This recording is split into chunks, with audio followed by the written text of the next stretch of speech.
दोस्तों आज के इस वीडियो में मैं आपको 3 5 पिन सॉकेट, 2 स्विच, एक बल्ब होल्डर, एक इंडिकेटर और एक फ्यूज का वायरिंग करके दिखाऊंगा। इसमें बल्ब होल्डर का कनेक्शन इस वाले स्विच के साथ होगा और इन तीनों 5 पिन सॉकेट का कनेक्शन इस वाले स्विच के साथ होगा। चलिए अब मैं आपको इसका वायरिंग करके दिखाता हूँ। पहले मैं इसके पीछे वाले बॉक्स को साइड में रख देता हूँ। दोस्तों अब हमें फ्यूज के नीचे वाले पिन को, इंडिकेटर के नीचे वाले पिन को और दोनों स्विच के नीचे वाले पिन को वायर की सहायता से शॉर्ट करना है। तो मैं एक वायर ले लेता हूं और इसे फ्यूज के नीचे वाले पिन में कनेक्शन कर देता हूं। देखिए मैंने फ्यूज के नीचे वाले पिन में वायर का कनेक्शन कर दिया। अब यहाँ से जो वायर निकल रहा है इसे हमें इंडिकेटर में लगाना है और फिर यहाँ से हमको दोनों स्विच के नीचे वाले पिन में लगाना है। तो मैं क्या करूँगा, इस वायर के साथ 2 वायर और ज्वाइंट करूँगा। देखिए मैंने इस तरह से तीनों वायर को आपस में ज्वाइंट कर दिया। अब मैं इसे इंडिकेटर के नीचे वाले पिन में कनेक्शन कर देता हूँ। यहाँ पर मैंने फेज सप्लाई के लिए रेड वायर यूज में लिया है। आप कोई सा भी कलर का वायर यूज में ले सकते हैं। देखिए दोस्तों मैंने इस वायर को इंडिकेटर के नीचे वाले पिन में कनेक्शन कर दिया।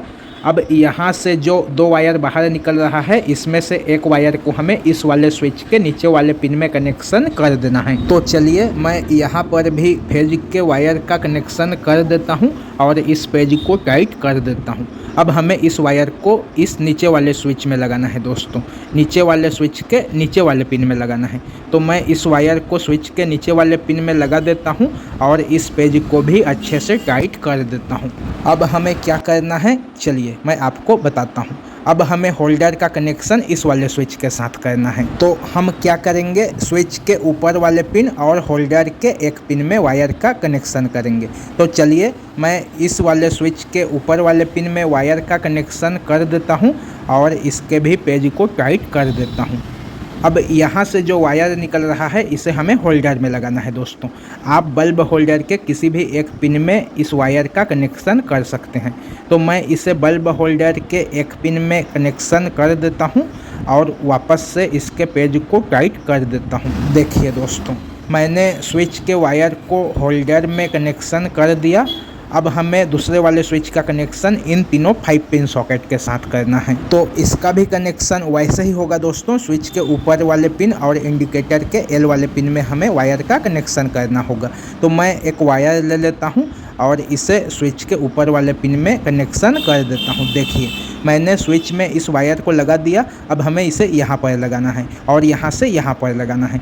तो मैं इसमें एक वायर और ज्वाइंट करूँगा दोस्तों, क्योंकि हमें इस वायर को दूसरे वाले सॉकेट में भी कनेक्शन करना है। देखिए मैंने इसमें एक वायर का कनेक्शन कर दिया। अब मैं इसे यहाँ पर लगा देता हूँ, मतलब कि सॉकेट के एल वाले पिन में कनेक्शन कर देता हूँ। सॉकेट का एल वाला पिन फेज सप्लाई का होता है, तो यहाँ पर हमें इस वायर का कनेक्शन कर देना है। अब यहाँ से जो वायर निकल रहा है इसे हमें यहाँ पर लगाना है और यहाँ से यहाँ पर लगाना है।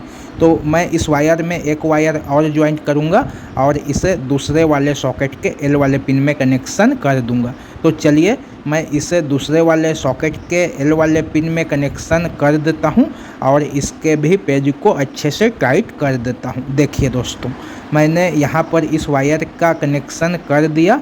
अब यहाँ से जो वायर निकलेगा इसे हमें तीसरे वाले सॉकेट के एल वाले पिन में कनेक्शन कर देना है। तो मैं इस वायर को तीसरे वाले सॉकेट के एल वाले पिन में कनेक्शन कर देता हूँ और इसके भी पेज को अच्छे से टाइट कर देता हूँ। देखिए दोस्तों अब इतने में हमारे इस बोर्ड में जो है फेज का वायरिंग कंप्लीट हो जाता है। अब हमें इसमें न्यूट्रल का कनेक्शन करना है। तो न्यूट्रल सप्लाई हमें तीनों सॉकेट में, होल्डर में और इंडिकेटर में देना है। इन सभी का एक एक पिन खाली है, तो उन सब में हमें न्यूट्रल के वायर का कनेक्शन कर देना है। देखिए यहाँ से यहाँ हमको पहले वायर का कनेक्शन करना है। तो मैं न्यूट्रल के लिए ब्लैक वायर ले लेता हूँ और इसे इंडिकेटर के ऊपर वाले पिन में कनेक्शन कर देता हूँ। इंडिकेटर का ऊपर वाला पिन खाली है, तो यहाँ पर हमें इस न्यूट्रल के वायर का कनेक्शन कर देना है। अब यहाँ से जो वायर निकल रहा है इसे हमें होल्डर में लगाना है, मतलब कि यहाँ पर लगाना है और यहाँ से यहाँ लगाना है। तो मैं क्या करूँगा, इसमें एक वायर और ज्वाइंट करूँगा। देखिए दोस्तों मैंने इसमें एक वायर को और ज्वाइंट कर दिया। अब मैं इसे होल्डर के खाली वाले पिन में कनेक्शन कर देता हूँ। ये वाला पिन जो है अभी खाली है, तो यहाँ पर हमें न्यूट्रल के वायर का कनेक्शन कर देना है। चलिए मैं इस न्यूट्रल के वायर को यहाँ पर लगा देता हूँ और इसके पेज को अच्छे से टाइट कर देता हूँ। अब यहाँ से जो वायर निकल रहा है इसे हमें सॉकेट में लगाना है दोस्तों, मतलब कि सॉकेट के एन वाले पिन में लगाना है। ये देखिए यहाँ पर लगाना है और यहाँ से यहाँ लगाना है। तो मैं फिर से इसमें एक वायर और ज्वाइंट करूँगा दोस्तों, क्योंकि हमें इस वायर को दूसरे वाले सॉकेट में भी कनेक्शन करना है। देखिए मैंने यहाँ पर वायर को ज्वाइंट कर दिया। अब मैं इसे सॉकेट के एन वाले पिन में कनेक्शन कर देता हूँ। सॉकेट का जो एन वाला पिन होता है वह न्यूट्रल के सप्लाई का होता है, तो यहाँ पर हमें इस वायर का कनेक्शन कर देना है। अब इस वायर को यहाँ पर लगाना है और फिर यहाँ से यहाँ पर लगाना है। तो मैं फिर से इसमें एक वायर और ज्वाइंट करूँगा, क्योंकि इसे हमें तीसरे वाले सॉकेट में भी कनेक्शन करना है। देखिए मैंने इसमें वायर को ज्वाइंट कर दिया। अब मैं इसे दूसरे वाले सॉकेट के एन वाले पिन में कनेक्शन कर देता हूँ। देखिए दोस्तों मैंने इसे दूसरे वाले सॉकेट में कनेक्शन कर दिया। अब मैं इस पेज को अच्छे से टाइट कर देता हूँ। अब यहाँ से जो वायर निकल रहा है इसे हमें तीसरे वाले सॉकेट के एन वाले पिन में कनेक्शन कर देना है। तो चलिए मैं इसे तीसरे वाले सॉकेट के एन वाले पिन में कनेक्शन कर देता हूँ। ये देखिए मैंने इसे तीसरे वाले 5 पिन सॉकेट के एन वाले पिन में कनेक्शन कर दिया। अब मैं इस पेज को भी अच्छे से टाइट कर देता हूँ। तो अब इतने में हमारे इस बोर्ड का वायरिंग जो है कंप्लीट हो जाता है दोस्तों। अब हमें इसमें सप्लाई के वायर का कनेक्शन करना है। तो फ्यूज में हमको फेज सप्लाई के वायर को लगाना है और इंडिकेटर में न्यूट्रल सप्लाई के वायर को लगाना है। देखिए दोस्तों फ्यूज का ऊपर वाला पिन अभी खाली बचा हुआ है, तो यहाँ पर हमें फेज सप्लाई के वायर का कनेक्शन कर देना है, मतलब कि रेड वायर का कनेक्शन कर देना है। देखिए मैंने यहाँ पर सप्लाई के वायर का कनेक्शन कर दिया। अब हमें इंडिकेटर के ऊपर वाले पिन में न्यूट्रल के सप्लाई के वायर को लगाना है। यहाँ पर जो ब्लैक वायर लगा हुआ है इसे हमें निकालना नहीं है दोस्तों, इसे रहने देना है और यहीं पर हमको न्यूट्रल सप्लाई वाले वायर का कनेक्शन कर देना है। देखिए मैंने यहाँ पर न्यूट्रल सप्लाई के वायर को लगा दिया। अब हमें इन दोनों में सप्लाई देना है।